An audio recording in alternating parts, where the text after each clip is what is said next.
예, 안녕하십니까. 여러분의 백만장자입니다. 사랑합니다. 여러분, 속보입니다. 속보. 자, 삼성전자가, 창사 이래 최대이자 국내 단일 기업으로는 처음으로 분기 매출 70조 원 시대를 처음 열었습니다. 여러분, 이게 얼마나 대단한 거냐면, 삼성전자가 작년 2분기에 매출이 얼마인지 아십니까, 여러분? 작년 2분기의 매출이 52조, 약 53조.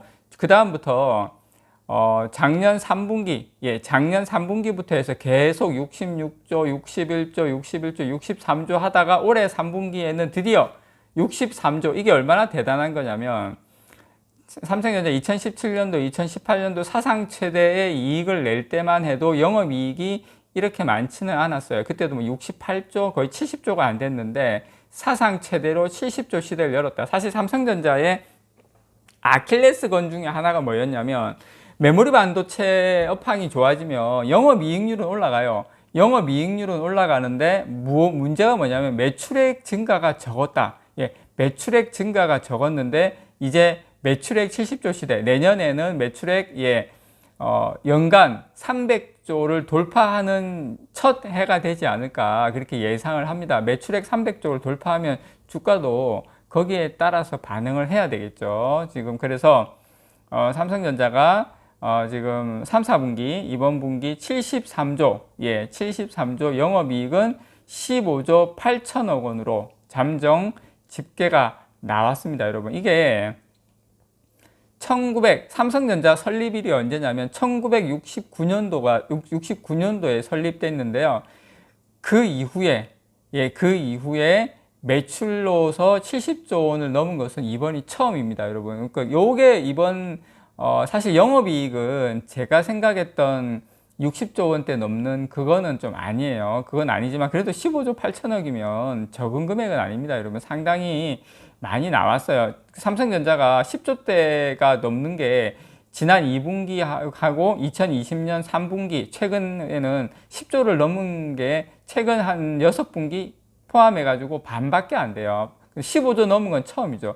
다 뭐 올 1분기만 해도 10조가 안 됐죠. 계속 그렇게 가다가 지금 이제 삼성전자가 영업이익도 15조 8천억, 조금만 한 2천억만 더 났어도 16조대인데 그거냐 뭐 좀 아쉽지만 어쩔 수 없죠. 어쨌든 삼성전자가 설립일이 여러분 1969년도 이후에 분기 매출이 어쨌든 70조 원이 넘는 것은 처음이다.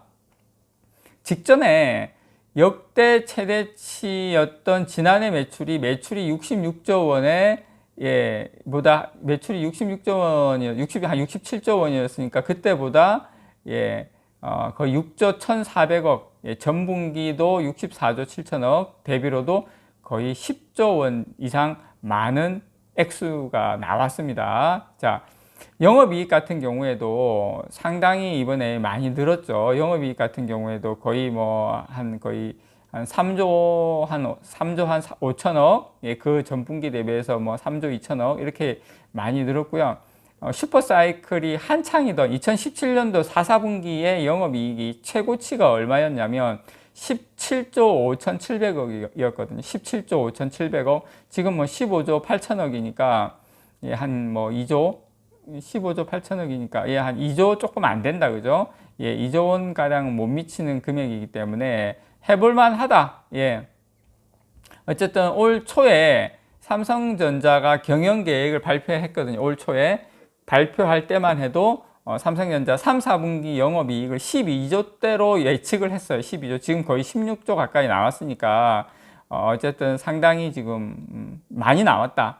근데 이제 이번 3, 4분기 실적에서 어닝 서프라이즈는 양대 캐시카우예요. 뭐냐면 아직 이제 지금 현재 뉴스상으로는 각 사업 부문별 내용은 나오진 않았지만 어쨌든 반도체와 휴대폰이 견인했다 이렇게 보고요.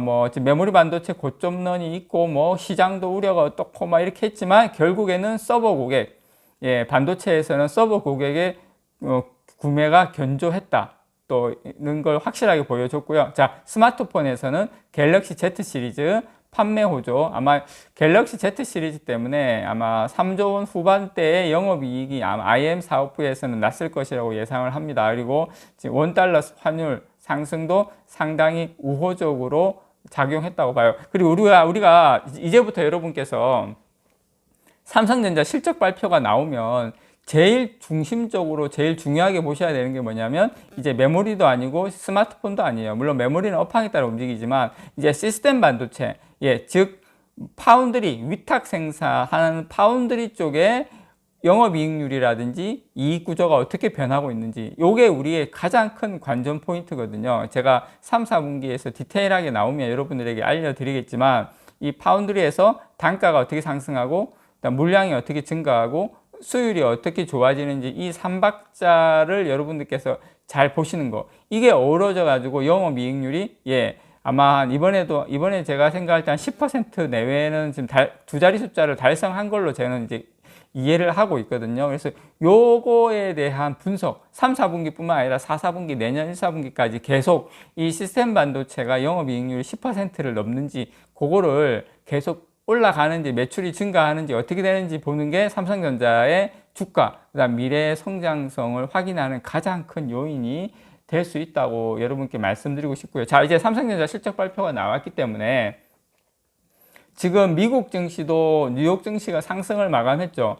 그 미국의 정치권들이 이제 그 디폴트 사태를 이제 피하게 됐는데 이게 이제 우리나라 증시에도 어떻게 또 공매도 해가지고 또 장난질 칠지 어떨지는 모르겠지만 어쨌든 지금 다우존스나 미국 S&P나 다 좋다. 자, 미국의 장기 국채 금리도 상승을 했죠. 지금 1.577인가 그렇게 했고 지금 12월까지 어쨌든 간에 미국 상원에서 연방정부 부채 한도 적용을 유예하기로 일단 합의를 했죠. 그래서 어쨌든 여기서 중요한 것은 양당이 예산안 관련해 타협점을 찾았다는 거.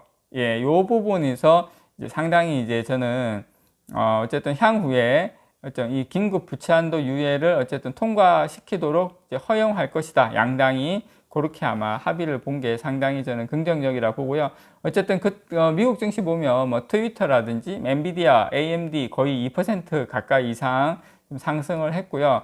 뭐 지금 보니까 GM이라든지 특이점은 뭐 포드 이런 자동차 회사가 상당히 폭등했어요. 뭐 GM 같은 경우에는 거의 5% 가까이, 포드는 6% 정도 급등을 했는데 아마 요게 불확실성도 해소되면서 어떤 형식으로든 간에 이 반도체 부분도 이게 뭐 우리가 모르는 부분에서 어느 정도 이게 실타래가 좀 이제 꼬이는 그런 모양이 되지 않을까 생각을 합니다. 지금 저는 개인적으로 얘가 방송에서는 거의 이제 삼성전자나 한국 쪽만 다르지만 사실 이제 외신 같은 경우도 제가 계속 이렇게 많이 접하고 있거든요. 근데 조금 이제 삼성전자와 관련이 있는 거는 제가 여러분들에게 전달해 드리고 아닌 거는 뭐 크게 말씀을 안 드리지만 어쨌든 지금 실업 지표도 긍정적으로 나왔고요. 지금 미국 같은 경우에 그 실업수당 신규 신청 건수도 지금 한 32만 6천 건,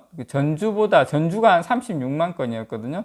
전반적으로 미국은 뭐 디폴트라는 불확실성, 이런 악재가 이제 해소가 됐기 때문에 우리나라도 삼성전자 이제 실적 발표가 났는데, 물론 내년 초까지는 실적이 안 좋겠지만 실적 발표가 나오고 불확실성이 이제 하나하나, 헝다 문제도 이번 달에 이제 해소가 되겠죠. 하나하나 우리가 우려하는 것들이 이제 해소가 되면서 점진적으로 삼성전자도 바닥을 확인하고 다지는 모습이 되지 않을까 개인적으로 그렇게 기대를 합니다. 자, 이번 실적 발표에서 여러분 중요한 거, 삼성전자 사상 최대 매출을 달성했다. 영업이익은 조금 아쉽지만 그래도 이 정도면 상당히 선방을 했다.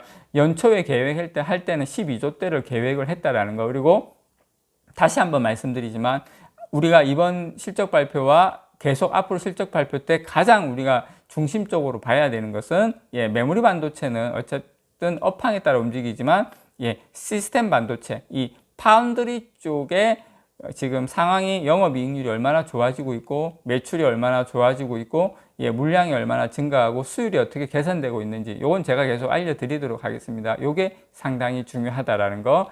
이상 여러분의 백만장자였습니다. 사랑합니다, 여러분.